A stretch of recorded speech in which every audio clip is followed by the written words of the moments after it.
하나님을 믿는 사람들은 예배를 드립니다. 예배는 성전에 모여서 드립니다. 지금이야 코로나19 때문에 온라인으로 드리기도 하고, 주일 예배 때는 마스크가 답답하고 힘드니까 찬송가를 1절만 부르고 있지만, 머지않아 예배가 이전같이 정상이 되면 다시 모두 다 같이 성전에 모여서 온전한 예배, 전혀 흠이 없는 은혜 충만한 예배가 회복이 될 줄로 믿습니다. 예배는 기도와 찬송과 말씀과 봉헌과 교제가 다 포함됩니다.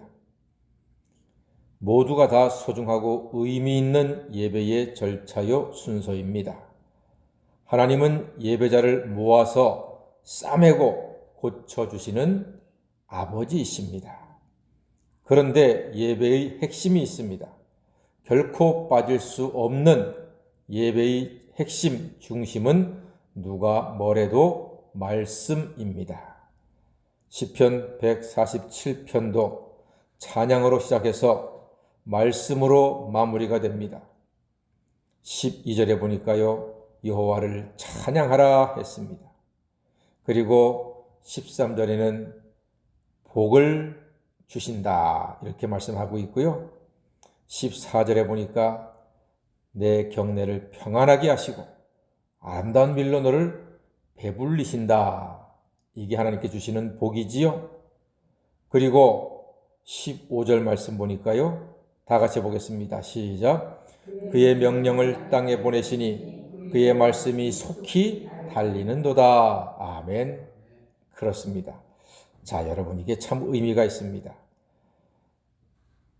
찬양으로 닦은 길을 말씀이 달리고 있는 겁니다. 이는 마치 세례 요한이 주님의 길을 예비하시고 그 길을 예수님께서 복음을 선포하시며 달리셨듯이, 찬양은 말씀의 길을 예비하게 되는 거예요. 유명한 미국의 무디 목사님이 위대한 설교자요 부흥사였습니다. 그의 설교가 수천 수만의 사람이 큰 감동을 받고 은혜도 받았던 능력 있는 설교, 참으로 위대한 설교자였습니다. 그런데 무디 목사님의 설교 앞에 반드시 한 사람의 순서가 있었으니 찬양 가수 생키의 찬양 순서입니다. 생키의 찬양에 많은 사람들이 눈물로 회개하고 은혜를 사모함이 충만했습니다. 그 마음에 무디가 선포하는 한마디 한마디 말씀은 마치 옥토에 떨어진 씨앗처럼 30배, 60배, 100배의 결실을 거두는 큰 은혜의 열매를 볼 수가 있었습니다. 하나님의 말씀은 상상을 초월한 능력이 있습니다. 한번 볼까요? 16절 보니까요, 눈을 양털같이 내리시며 서리를 재같이 흩으신다고 했지요. 17절 보겠습니다. 시작. 우박을 떡 부스러기같이 뿌리시나니 누가 능히 그의 추위를 감당하시오 그랬습니다. 와, 이게 보니까 눈을 내리시고 서리를 내리시고 우박을 내리는데 도대체 이게 어떻게 감당이 되는가? 이걸 어떻게 처분하시는가? 18절입니다. 시작. 그의 말씀을 보내사 그것들을 녹이시고 바람을 불게 하신즉 물이 흐르는도다. 아멘. 그렇습니다. 그의 말씀을 보내사 녹이신다고 했습니다. 눈도 녹이시고 서리도 녹이시고 우박도 녹이시고 추위도 녹이시고 다 녹인답니다. 무엇이 녹인다고요? 말씀이 혹시 여러분들께서 졸고 계시는가 확인하셔서 물어봤습니다. 근데 한 분도 조시는 분이 없이 말씀이 녹인다고 대답해 주시네요. 그렇습니다. 말씀이 녹이는 거예요. 말씀이. 제가 왜 이렇게 말씀드리는 거 하니? 이게 중요하기 때문에 잊지 마시라고. 눈도 서리도 우박도 그리고 추위도 누가 녹입니까? 말씀이 녹이는 거예요. 말씀이 녹이고 말씀이 바람을 불게 하니까 물이 흐른다. 그렇게 성경이 증거하고 있습니다. 굳은 마음을 녹여서 회개케 하는 것도 말씀입니다. 말씀은 절망의 바위를 녹여서 소망을 보게 합니다. 말씀은 어둠을 녹여서 빛을 보게 하고요. 말씀은 미움을 녹여서 사랑할 수 있게 해줍니다. 말씀은 나태함을 녹여서 헌신할 수 있게 우리를 인도해 주는 힘이 있습니다. 여러분, 가나 혼인잔치에서 포도주가 떨어졌을 때 예수님의 어머니 마리아가 하인들에게 뭐라고 얘기했습니까? 다 같이 무슨 말씀을 하시든지 그대로 하라. 예, 그대로 했어요? 안 했어요? 했어요.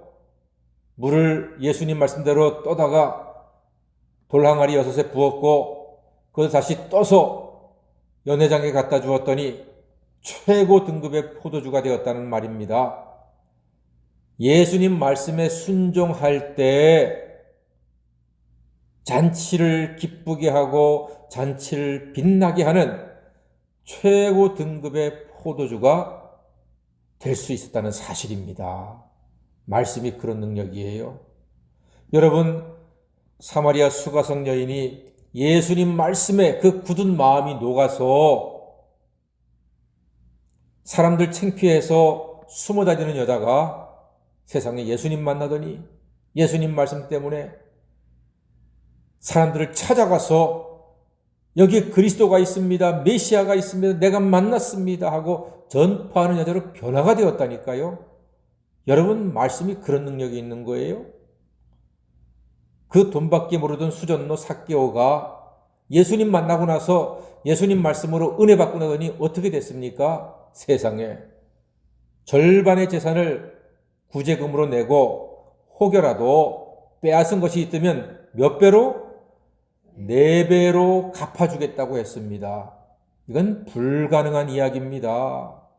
그런데 그 불가능이 예수님의 말씀을 만난 다음에 가능으로 변화가 된다니까요. 말씀은 그런 능력이 있습니다. 오늘도 보세요. 눈도 녹이시고 소리도 녹이시고 우박도 녹이시고 추위도 녹이는데 말씀이 다 녹여서 물이 흐르게 하고 바람이 불게 하신다. 이렇게 말씀합니다. 성경의 많은 은사 중에 저는 어릴 때부터 지혜의 말씀과 지식의 말씀에 대해서 이상하게 욕심이 많이 가더라고요. 성경에 은사가 많이 있잖아요. 그런데 지혜의 말씀, 지식의 말씀이 저는 어릴 때부터 그게 참 좋았어요. 그래서 그때는 목사가 된다는 생각은 꿈에도 안 해봤지만 늘 기도할 때 하나님 저에게 지혜의 말씀, 지식의 말씀의 은사를 주십시오 하고 어릴 때부터 기도했던 기억이 있습니다. 하나님께서 그 기도를 들으시고 오늘날 저에게 이렇게 귀한 교회에서 귀한 성도님들한테 말씀을 증거하는 귀한 자리를 하나님께서 허락하시지 않았나 싶습니다. 여러분, 말씀은요, 녹이는 힘이 있습니다. 세상에서 굳어진 마음이 말씀으로 녹아서 그 속에 생수의 강이 흐르게 됩니다. 기도는 말씀 한 구절, 말씀 한 단어 붙잡고 간구할 때 하늘이 흔들리고 땅이 흔들리는 역사가 일어날 수 있습니다. 찬양으로 하늘 문이 열리고 마음의 문도 열리고 말씀으로 은혜와 능력이 채워지는 복된 성도가 다 되시기를 주님의 이름으로 간절히 축원합니다. 아멘. 기도하겠습니다.